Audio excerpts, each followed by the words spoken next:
it's very important that when you're resolving any type of conflict, you're methodical and intentional. That will depend on the person you're dealing with. You have to understand your partner. Some people like to argue, for example. And if I say something and you disagree with it, immediately you're jumping out and saying, no, I don't agree with that. So you have to set ground rules. You could say, okay, for this session, I'm going to be the one speaking, and you have to listen. Even if you don't agree, take note, listen to me, and then in the next session, you be the one speaking. Okay. By doing that, you're creating the space for someone to express themselves without the fear of being shut down Hmm. or an argument ensuing, and then people getting more angry than they were when they started the resolution. Now, few ground rules: decide on the method in which you're going to communicate. One thing I like is to record the session, but not everyone likes being recorded, so it depends on the pair of you. What it does is when you're being recorded, you tend to censor how you behave. When I say censor, because you know you're being recorded, you know that you're going to be able to play it back. So you might be more measured in what you say. Also, it helps you go back and look at your communication style and see how you present and listen to what your partner really said. Because sometimes when people are speaking, you might not catch it, or you might think they said something and interpret it based on your own mindset, the way you think. Okay. But when it's recorded, you can easily go back and say, okay, this is what was said. Another ground rule that you can put down is that a lot of the time when we're in relationship, we look at it as me and you, but the relationship really is a separate entity. And this comes back to that business analogy. For those who are in finance or business, so you know that a business, if it's a limited company, is usually a separate entity. And I like to look at a relationship as a separate entity. So it's not necessarily about me and you. It's about what can we do to make this work. When you're working for a company, and the relationship being that company, you put in the service, you want it to work. You put in that extra hour to make sure that you've done everything correctly, to nurture the growth of that company. With your relationships, it has to be a little bit of give and take.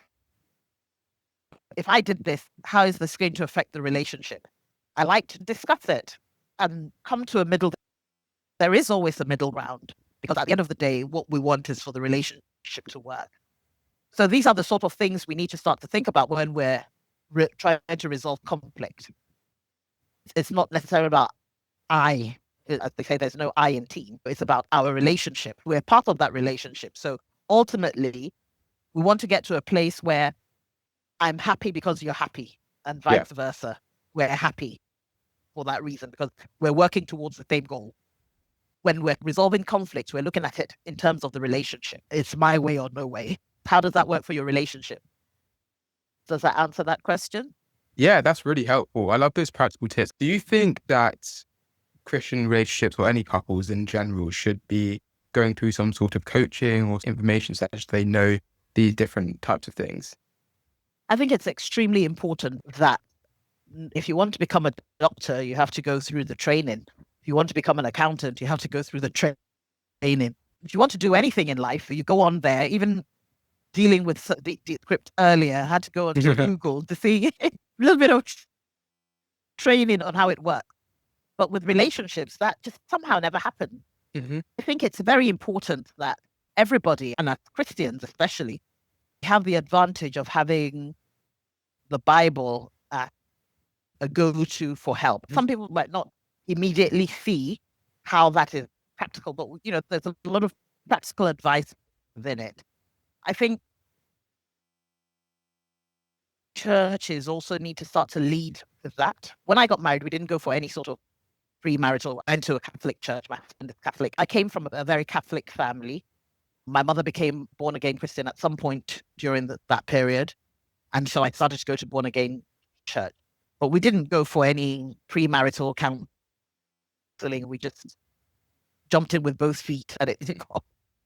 I think it's extremely, but you have to. I don't see how the two cannot succeed. Of course, there are people who succeed in their marriages, but I think it's very important that You understand who you are. Who am I bringing into the relationship? There's this parable of the virgin. Okay.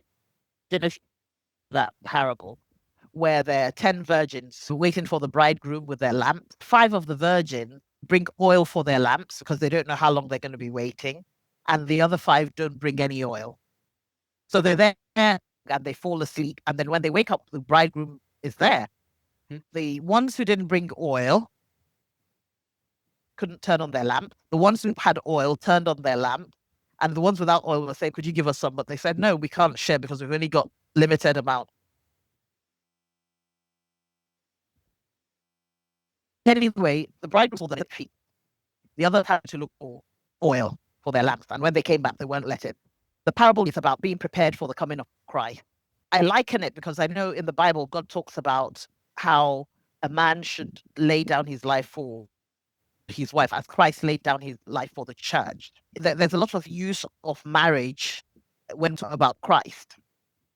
So for me, that parable about the virgin being prepared for the coming of Christ is also a way of saying, be prepared also for your marriage. You want to get married.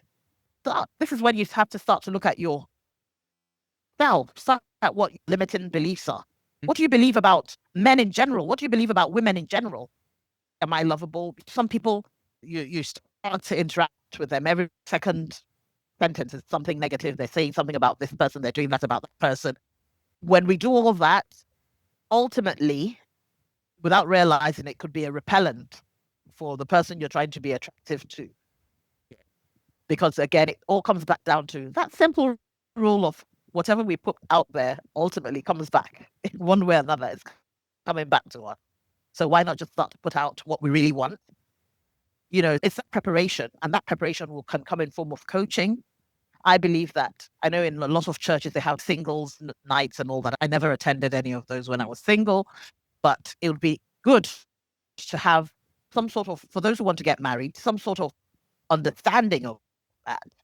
What am I putting out there? What would I like to see in a spouse? If you ask anybody, I want someone who's tall, someone who's dark, someone who's good looking, someone who's, you know, we never think about the part of how would they respond in a situation when there's a conflict. Yeah.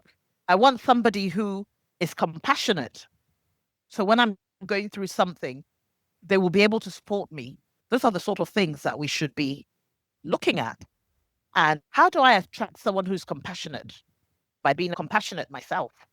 How do I attract somebody who is kind or generous? By being kind and generous myself. Because if I'm not kind and generous, I'm not going to attract someone who's, and even if I did, because I'm not generous, that person will ultimately not be kind and generous to me. Because if you're not, do you see what I'm saying? Yeah, that makes sense. So even if you end up having that sort of person, your behavior will ultimately repel them. Think, oh, I'm always doing for this person and they never do anything for me.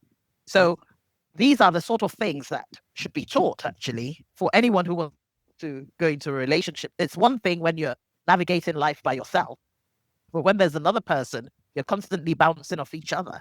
Coaching is extremely important.